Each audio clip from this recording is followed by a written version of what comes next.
Mosaico quadrado, composto por 4 triângulos estampados com canoas pretas e do mesmo tamanho, enfileiradas em um rio de águas claras, formando uma mandala de canoas.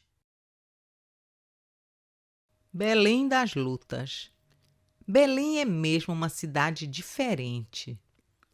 Enquanto em setembro de 1822, todo o resto do Brasil seguiu o grito entre aspas de independência, o Pará só rompeu com a metrópole portuguesa em 15 de agosto de 1823, dia em que foi assinada a adesão à independência.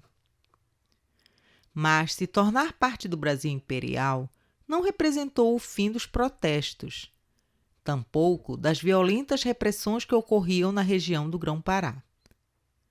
Em Belém, uma delas marcou a memória das lutas do povo paraense.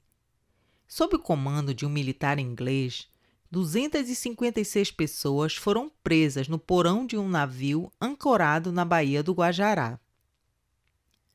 Sem qualquer julgamento, sobre seus corpos foi jogada cal e fechadas todas as entradas de ar.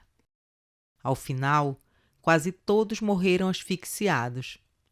A cor azulada de seus corpos, misturada ao pó branco da cal, foi associada à maquiagem dos palhaços.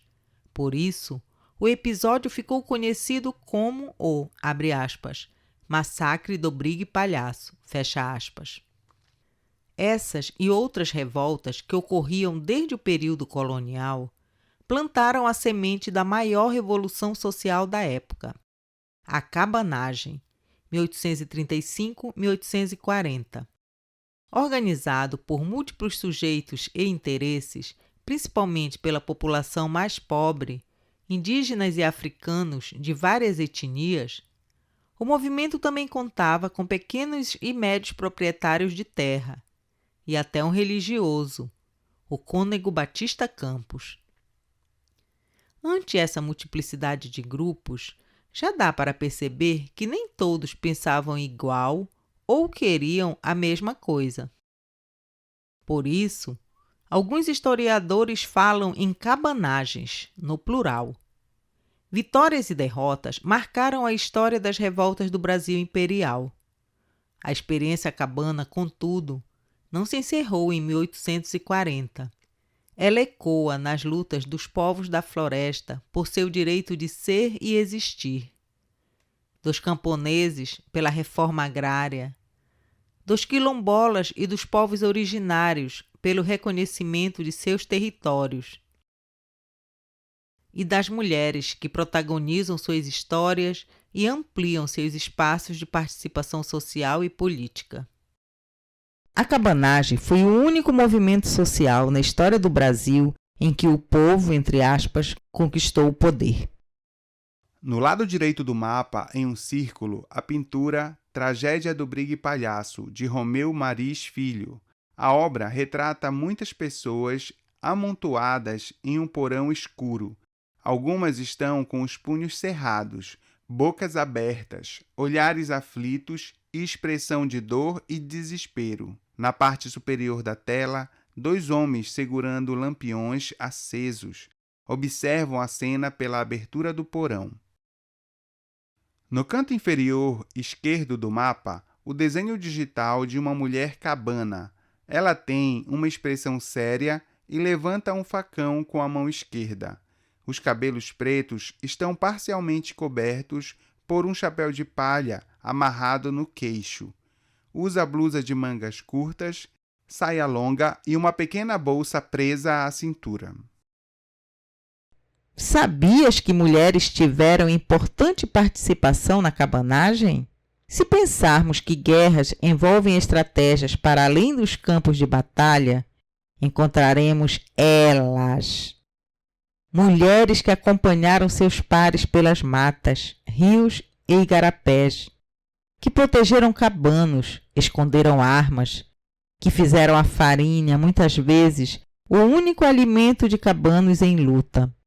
Mulheres espiãs, como Dona Bárbara Prestes, que, como representante da elite local, e viúva do primeiro-tenente da Armada Alexandre Rodrigues, estava, abre aspas, acima de qualquer suspeita, fecha aspas, mas que foi pega portando vultosa quantia em ouro e prata ao entrar na fragata campista, local em que estava preso Francisco Vinagre. Qual seria a intenção dessa mulher que nesse episódio arriscou a própria vida? Situações como essas nos instigam a refletir sobre o protagonismo feminino na Revolução Cabana. Primeira tomada. Em uma ação planejada, Belém foi tomada pelos cabanos em 7 de janeiro de 1835. Eduardo Angelim e outros cabanos tomaram o Palácio do Governo em uma ação em que Bernardo Lobo de Souza, o então presidente da província, foi morto. Após disputa interna com Clemente Malcher, Francisco Vinagre governou entre fevereiro a agosto de 1835. Mas, ao tentar negociar o fim do movimento cabano com o marechal Manuel Jorge Rodrigues, foi preso nos porões da fragata campista. Desenho digital do Palácio do Governo. O Palácio Lauro Sodré, localizado em frente à Praça Dom Pedro II. O prédio é branco e tem 2 andares. Apresenta 3 grandes rachaduras do lado esquerdo da fachada e o telhado quebrado. Desenho digital de um indígena em pé e descalço, com um facão apontado para o alto. Ele tem cabelos compridos abaixo dos ombros com tranças. Usa um cocar, camisa de mangas curtas e uma bermuda. E de um cabano usando um chapéu de palha, camisas de mangas curtas e bermuda, atacando um soldado imperial com um facão. O soldado usa um chapéu de copa alta, veste camisa, calça comprida, sapatos e segura uma espingarda do tipo lazarina. E de mais 2 cabanos enfrentando um soldado imperial. Eles usam camisas de mangas curtas, bermudas e seguram facões. Um deles usa cocá e o outro um chapéu de palha. O soldado com o uniforme e a espingarda do tipo lazarina. Essas imagens se repetem no mapa perto de igrejas e fortes em ruínas. Segunda tomada. Em uma reação rápida, os cabanos retomam a cidade. Divididos em diferentes frentes de luta, atacam simultaneamente pontos estratégicos da cidade. Geraldo Gavião e seu grupo invadiu o arsenal de Marinha e as fortalezas do bairro da cidade. Antônio Vinagre comandou o grupo que atacou o arsenal de guerra e os pontos fortificados do bairro da Campina. Morreu em combate na disputa pelo trem de guerra. Eduardo Angelim governou até maio de 1836, quando, sem condições de resistir à fome, às doenças e ao cerco imposto por Andréas, negociou a saída dos cabanos de Belém. Refúgio dos bicudos. Durante o período em que a cidade foi tomada pelos cabanos, muitos moradores, principalmente portugueses, os bicudos, entre aspas, abandonaram suas casas e se refugiaram em navios ancorados nas cercanias da cidade. Alguns deles, como fragatas e corvetas, também foram usados como prisão de muitos cabanos. Na parte inferior do mapa, a Baía do Guajará, e na lateral direita, o rio Guamá. Fundeados nessas águas do litoral belenense, 6 navios de guerra dos tipos fragata e corveta, sendo a fragata a maior deles.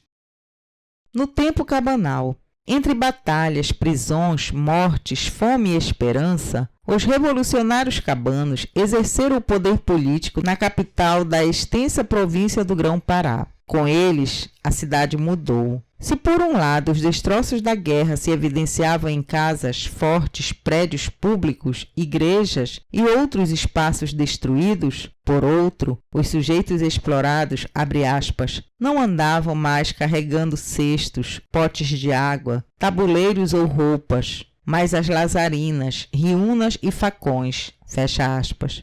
Foi o tempo de uma experiência jamais vivenciada pelos despojados de direitos e liberdade na sociedade escravista paraense. Se deslocar pela cidade, usufruir de seus espaços, portar armas, fazer ajuntamentos, ocupar residências abandonadas, foram algumas das mudanças sentidas no, abre aspas, tempo cabanal, fecha aspas, como ressaltou em suas pesquisas a professora doutora Eliana Ramos Ferreira.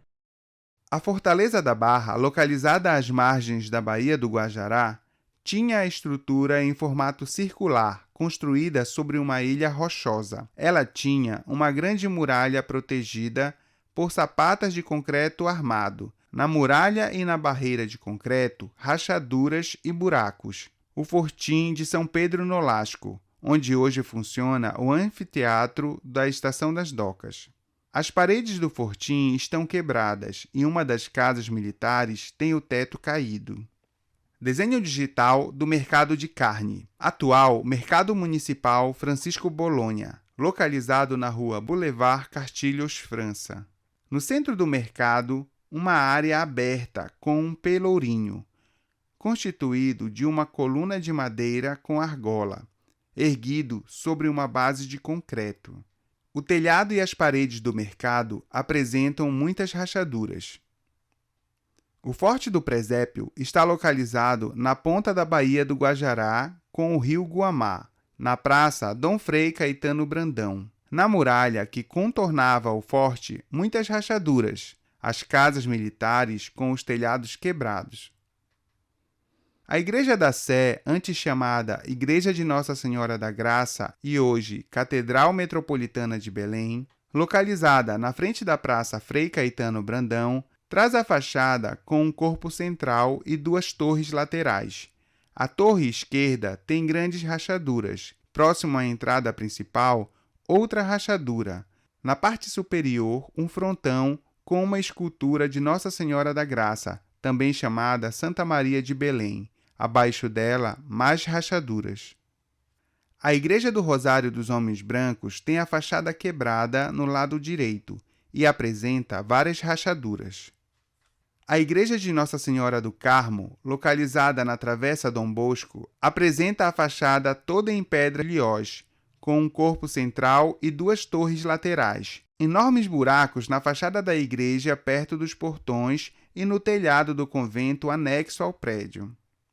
Desenho digital da fachada do Hospital Real Militar, atual Espaço Cultural Casa das 11 Janelas. Localizado na rua Siqueira Mendes, às margens do rio Guamá, ao lado do Forte do Presépio, com a frente voltada para a Praça Dom Frei Caetano Brandão. O prédio tem 2 andares. O telhado do hospital apresenta rachaduras e buracos.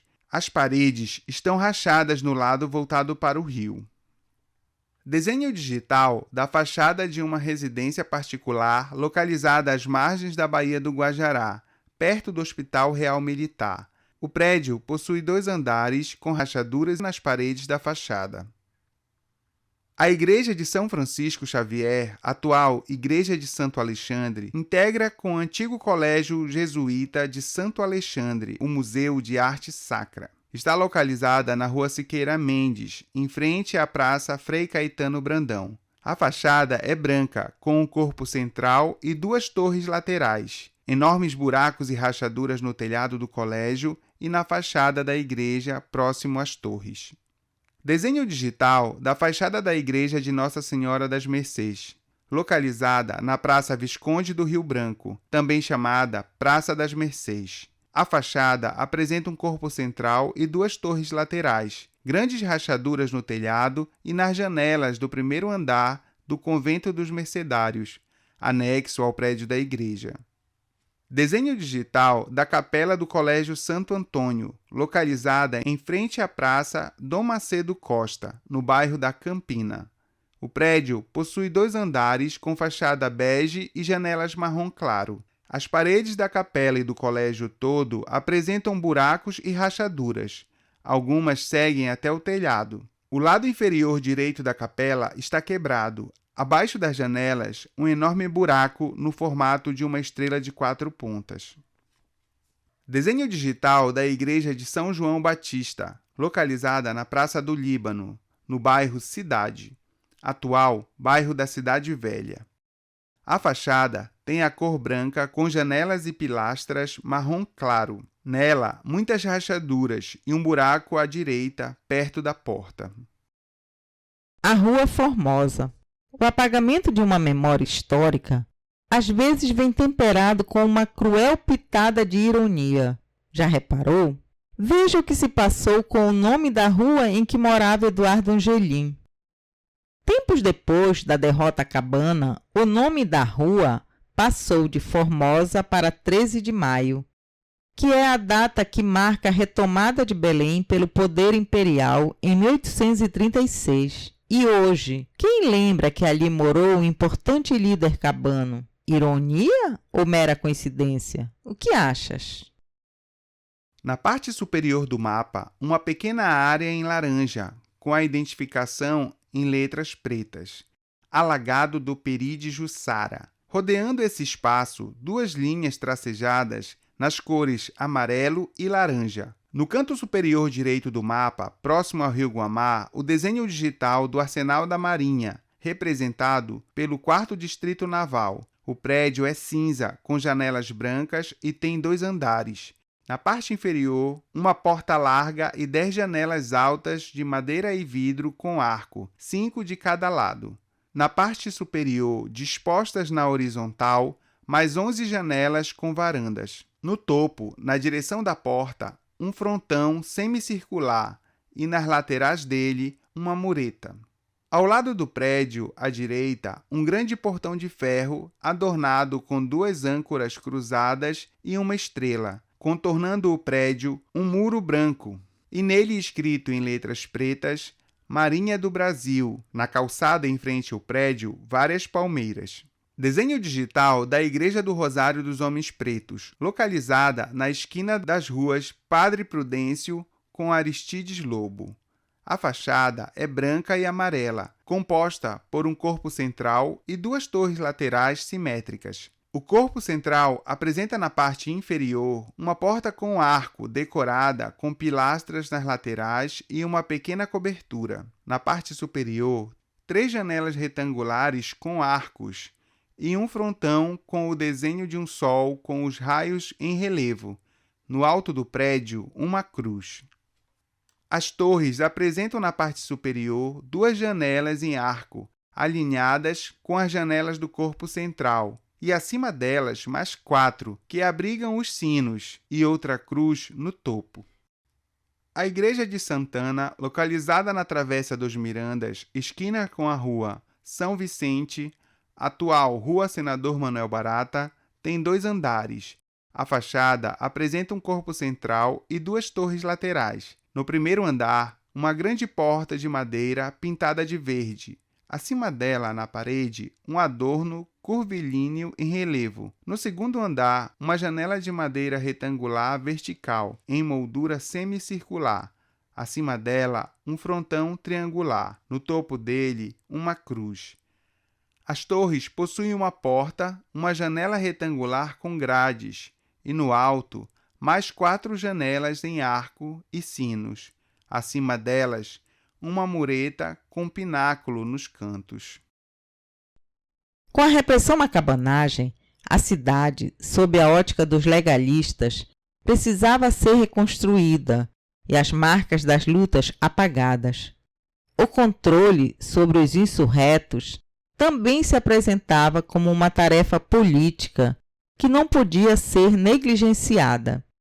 Neste sentido, a instituição dos, abre aspas, corpos de trabalhadores, fecha aspas, foi uma das estratégias desenvolvida para concretizar tais objetivos. No período de 1838-1859, as pessoas identificadas como sem ocupação constante eram recrutadas para o trabalho obrigatório. Esses trabalhadores, além de sofrerem maus tratos e restrição em sua liberdade, eram usados em toda a ordem de serviços. Foram eles, por exemplo, que trabalharam no dessecamento do alagado de Peri de Jussara, na construção do novo mercado e de outros espaços que pretendiam apresentar uma cidade pacificada e economicamente viável.